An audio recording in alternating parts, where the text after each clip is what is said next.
అందరికీ నమస్కారం. ఈరోజు కథ ఆ నిమిషం. రాసినవారు సుధామోహన్ గారు. పార్ట్ 12. అండ్ ఇక స్టోరీలోకి వెళ్తే, రాజీ ఆత్మ నుంచి ఆ విషయాల్ని తెలుసుకున్న సింధుకి నోట మాట రాలేదు.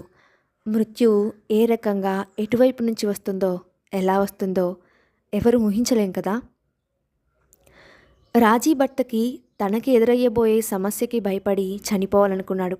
రాజీ ఆ భయాన్ని ఎదురేగి బ్రతికి సాధించాలనుకుంది. తమ జీవితాల్ని కాపాడుకోవాలనుకుంది.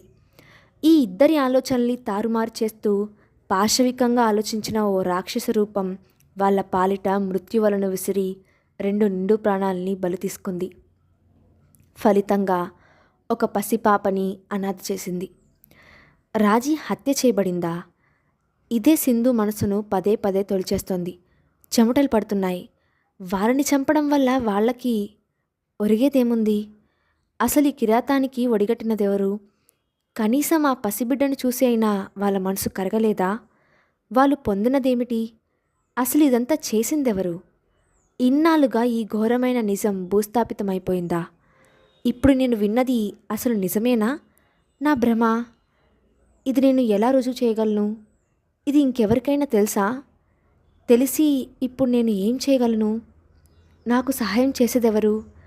ఇన్ని రకరకాల ప్రశ్నలతో సింధు మనసు అల్లకల్లోలమైంది. కొన్నేళ్ల క్రితం ఆడుతూ పాడుతూ కలిసి చదువుకున్న రోజులలో మా స్నేహం, ఆ జ్ఞాపకాలు, ఆ చిలిపితనం, ఆ అమాయకత్వం అన్నిటినీ చిదిమేసి బూడిదగా మార్చాడు. ఎలాగైనా ఆ నీచుడికి శిక్ష పడాలి. వాడు చేసిన పనికి జీవితమంతా కుళ్ళి కుళ్ళి ఎడవాలి. ఇలా సింధు అనుకుంటున్న మాటలకి మద్దతు పలికిందా అన్నట్టు ఉంది అక్కడి వాతావరణం, అక్కడి గాలి. అంతా ఒక సుడిగాల్ల తిరిగి ఒక పొగలా మారి గాలిలో తేలిపోయింది. రాజీ ఆత్మ ఎలాగైనా వాణ్ణి నాశనం చేయాలని చూస్తోంది. సింధు ఒక స్నేహితురాలికి తన కుటుంబానికి జరిగిన నమ్మక ద్రోహం, వెన్నుపోటు మరే కుటుంబంలోనూ చోటు చేసుకోకూడదని ఆరాటపడుతోంది. అందుకు పోరాటానికి సిద్ధమైంది. కాలం సాయం చేయనుందా? అసలు కథనం ఏమి కానుందో? ఏంటి అంత బిజీగా ఉంటున్నావు? అసలు ఫోనే సరిగ్గా చేయట్లేదు. ఎంత అమ్మ ఇంటికి వెళ్తే మాత్రం నన్ను ఇలా వదిలేస్తావా? అరే అదేం లేదు దీపు. ఏదో ఇక్కడ నా ఫ్రెండ్స్, ఊరిలో చుట్టాలు, గుడి అంటూ ఏదో అలా గడిచిపోతోంది దీపు. అక్కడైతే మన ముగ్గురము టీవీ, ఆఫీస్, స్కూల్, అదొక యాంత్రిక జీవితం. మరిక్కడ ప్రతి పనిలోనూ ప్రతి కదలికలోనూ జీవం ఉంటుంది. కాదంటావా? నువ్వే వచ్చి చూడు కావాలంటే. వస్తా వస్తా, కానీ ఇప్పుడు కాదు సింధు, టైం పడుతుంది. నువ్వు సన్నీ ఎంజాయ్ చేయండి హ్యాపీగా, ఓకేనా? నాకు ఆఫీస్ నుంచి కాల్ వస్తోంది అంటూ ఫోన్ కట్ చేశాడు ప్రదీప్. ముఖం కడుక్కుంటుండగా వెనుక ఏదో వెచ్చని ఊపిరి తగిలినట్టయి గుండె జల్లుమంది.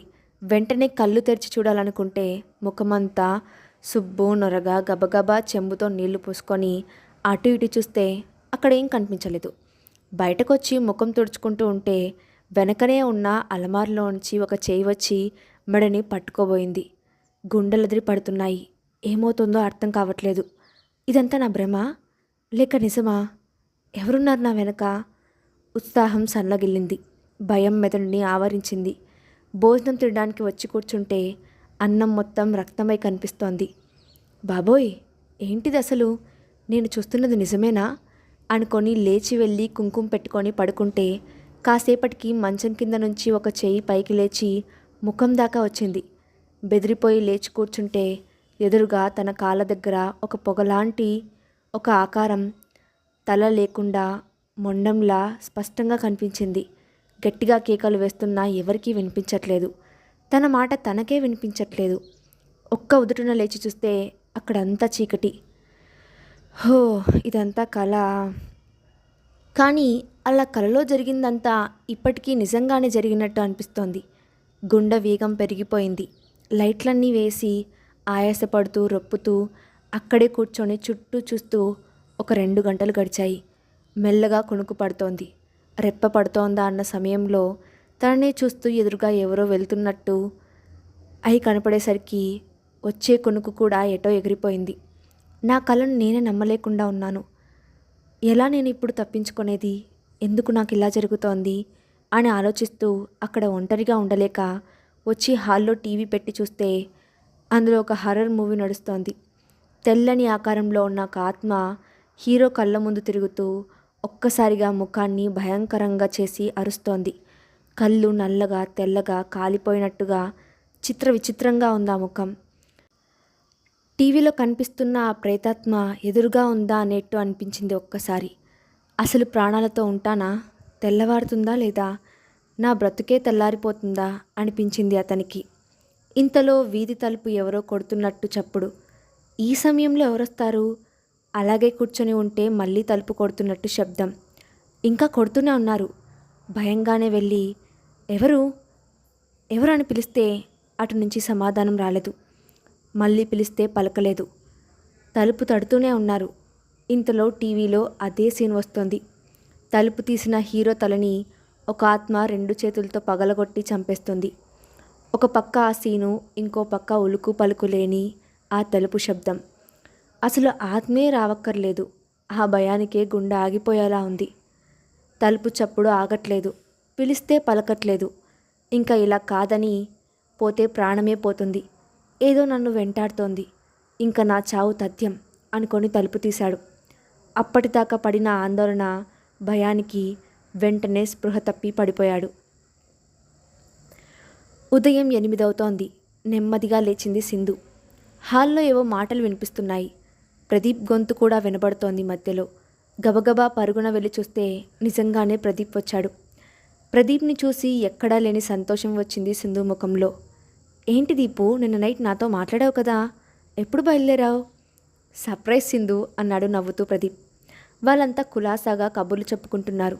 సన్నీ లేచి చాలా హడావిడిగా చేస్తున్నాడు నాన్నతో చేరి. కాసేపటికి సింధు ప్రదీప్లో ఏకాంతంగా మాట్లాడుకుంటున్నారు. ఏంటి, ఎంతవరకు వచ్చాయి నీ పనులు? ఏంటి దీపు? అదే రమ్య, లాస్య, రాజవరం ఎక్సెట్రా ఎక్సెట్రా. దీపు మాటలకి ఆశ్చర్యపోయింది సింధు. ఇవన్నీ నీకెలా? అత్తయ్య ఇక్కడి విషయాలన్నీ నాకు చెప్పారు ఫోన్ చేసి. అత్తయ్య నీకోసం చాలా టెన్షన్ పడుతున్నారు. ఇదంతా నీకు అవసరమా సింధు? చెప్పు. సింధు ఇప్పటి వరకు జరిగినదంతా చెప్పింది. అంతా విన్న ప్రదీప్, అదంతా నీ పిచ్చి, కానీ నువ్వు అనుకునేవన్నీ ట్రాష్ సింధు. పద, అందరం మన ఇంటికి వెళ్ళిపోదాం. మనతో అత్తయ్యని మావయ్యని కూడా తీసుకువెళ్దాం అంటున్న ప్రదీప్ మాటలకి అడ్డు వస్తూ, లేదు దీపు, నేను రాను. ఇక్కడ నేను అనుకున్నవన్నీ చెక్కబట్టాకనే వస్తాను. సరే, నా మాట నువ్వు నమ్మట్లేదు కదా? పద, నేను చెప్పే ఏ విషయమైనా తేడా వస్తే వెంటనే నేను నీతో వచ్చేస్తాను అని ఖచ్చితంగా చెప్పింది సింధు. సరే సింధు, నేను ఇప్పుడు నీతో వస్తాను. నువ్వు చెప్పేదంతా నిజమే అయితే చివరి వరకు నీతో ఉంది నీకు హెల్ప్ చేస్తాను. లేదంటే నువ్వే నా మాట విని నాతో రావాలి, సరేనా? సరే దీపు అని ఇద్దరు ఒక మాట మీదకు వస్తారు. ఉదయం ఎప్పటికో మెలకు వచ్చింది. లేచి చూస్తే ఎదురుగా ఎవరో 2-3 కనిపిస్తున్నారు. లేచి అంతా చూసుకున్నాడు చంటి. రాత్రి జరిగిందంతా గుర్తొచ్చి గుండె జల్లుమంది. మళ్ళీ ఏమైంది అని అక్కడున్న వాళ్ళని అడిగాడు. తెల్లవారుజాము రాంబాబు వచ్చాడంట. ఎన్నిసార్లు తలుపు కొట్టాడో. ఎప్పటికో తీసి వెంటనే స్పృహ కోల్పోయావని మమ్మల్ని పిలిచాడు. అప్పటికి తెల్లారిపోయిందా? ఆయన ఎంత పిలిచినా పలకలేదు. ఓ, వాడికి చెవిటి కదా. అనవసరంగా నేనే భయపడ్డాను. సింధు, ప్రదీప్లు రాజీ ఇంటికి వెళ్ళడానికి సిద్ధమవుతున్నారు. రమ్యకి ఫోన్ చేసింది సింధు. హలో రమ్య. చెప్పు సింధు. నేను మా వారు ఒకసారి రాజీ వాళ్ళ ఇంటికి వెళ్తున్నాం రమ్య. అదేంటి, మనం వెళ్దామన్నావుగా? అన్నాను, కానీ మా వారు వచ్చారు ఈరోజు. రాజీ వాళ్ళ ఊరిలో అమ్మవారి గుడికి వెళ్దామంటేను. సరే సింధు, వెళ్ళిరండి. వచ్చాక ఒకసారి నాకు ఫోన్ చేయి, ఓకేనా? సరే రమ్య, ఉంటాను, బాయ్.